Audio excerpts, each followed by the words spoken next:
boa tarde. Estamos começando mais um programa Mãe Antenada. Os principais assuntos do mundo feminino você confere aqui. O Brasil é o segundo no ranking mundial em cirurgias plásticas, só perdendo para os Estados Unidos. E para falar sobre esse assunto, vamos conversar com a cirurgiã plástica, a doutora Marcela Carvalho. Doutora, boa tarde. Boa tarde. Inicialmente, doutora, quais são as principais cirurgias plásticas realizadas pelas mulheres? A mama e o abdômen, né? Hoje tem também um cunho muito grande sobre os contornos corporais, então a gente também utiliza muito a enxertia glútea, mas que é um complemento de uma lipoaspiração ou de uma lipoabdominoplastia. E também tem uma cirurgia que é um pouco menos falada, mas que também é muito procurada, por ainda ter um tabu sobre esse assunto, que é a ninfoplastia, que é a cirurgia da genitália feminina, que também a gente faz muito, mas é um pouco menos abordada por conta desse tabu que ainda existe sobre essa cirurgia. Por falar em mamoplastia, o que seria a mamoplastia? Existem dois tipos. Quais são esses tipos? Não só dois, né? Existem alguns tipos de mamoplastia. Sim.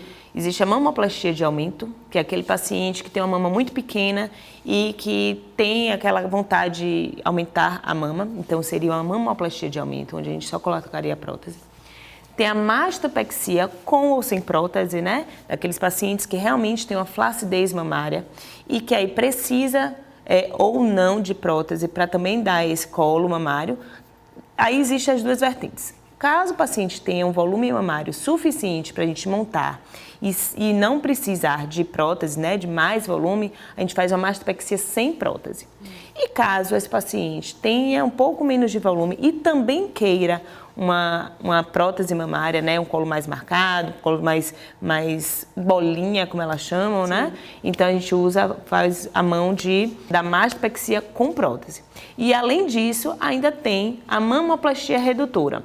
Pacientes que têm mamas grandes, gigantomastias e até mesmo aquelas pacientes que querem realmente, nem tão grande a mama mas querem ter uma mama menor, a gente faz uma mamoplastia redutora e na grande maioria das vezes, inclusive eu oriento não colocar prótese, porque é um pouco contraditório a gente querer reduzir alguma coisa colocando mais volume. Então, normalmente, pacientes que querem reduzir, eu sempre oriento a gente não colocar prótese. Sabe da senhora quanto tempo dura o procedimento? Essa cirurgia é uma cirurgia grande, é invasiva?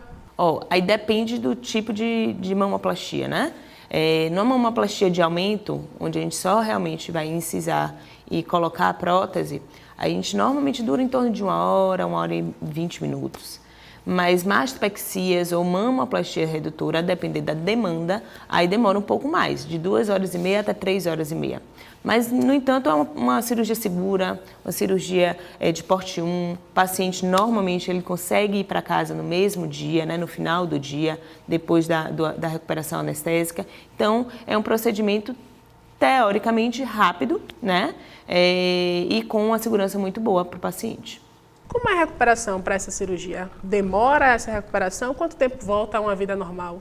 Diminuir, né, os riscos de complicações, não fazendo tantos esforços com os braços, utilizando o sutiã cirúrgico por mais ou menos 1 mês e meio, não pegar peso, tratar, né, da sua cicatriz com curativo. Muitas vezes eu coloco cola para a gente evitar que precise fazer curativos diariamente. Então, toda essa demanda, a alimentação é extremamente importante, né?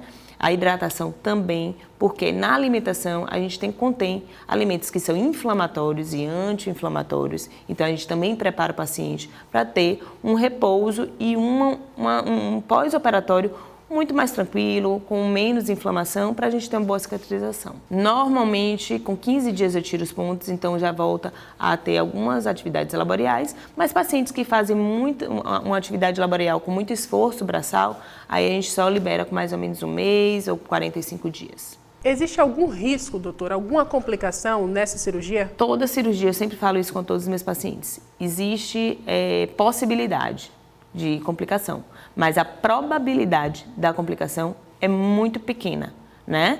Existem complicações que são complicações mínimas, ou seja, um pontinho ali que abriu, que aí a gente trata ambulatorialmente, muito facilmente, mas complicações graves em uma cirurgia mamária é muito raro de acontecer, mas existe a possibilidade, mas a probabilidade dessas complicações acontecerem são mínimas. Quem não pode realizar essa cirurgia? Eu sempre falo para os meus pacientes que o não poder depende da circunstância que eles estejam vivendo. Sim. Então, o que é que a gente entende que não pode, né? Pacientes muito obesos, né? Obesidades grau 2, grau 3, então eles têm que se tratar antes para fazer essa cirurgia.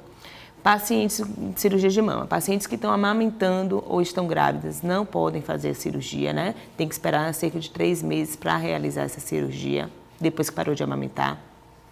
Pacientes com algum distúrbio importante de percepção corporal, né? Um dismorfismo. Por quê? Eles entendem que tudo vai se resolver com a cirurgia plástica e isso pode prejudicar ainda mais a parte psicológica e psiquiátrica desse paciente. Então, a gente tem uma contraindicação que não é absoluta, mas é relativa, tá?